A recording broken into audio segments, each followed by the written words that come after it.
अस्सलाम वालेकुम दोस्तों, welcome back to our channel find Urdu. Millennium millennium का मतलब है हज़ार साल का दौर। मिलेनियम का मतलब है हज़ार सालों का एक दौर या टाइम पीरियड।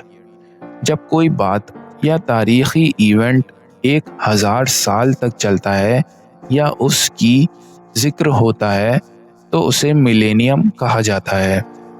ये अक्सर हिस्ट्री, कैलेंडर्स और टाइम पीरियड्स के लिए इस्तेमाल होता है। जैसे 2000 का साल नए मिलेनियम की शुरुआत थी। The year 2000 marked the beginning of a new millennium. साल 2000 नए हज़ार साल दौर का आगाज था।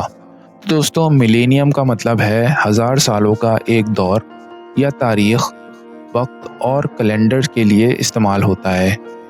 उम्मीद है अब आपको मिलेनियम का मतलब समझ में आ गया होगा। मिलते हैं नेक्स्ट वीडियो में। शुक्रिया।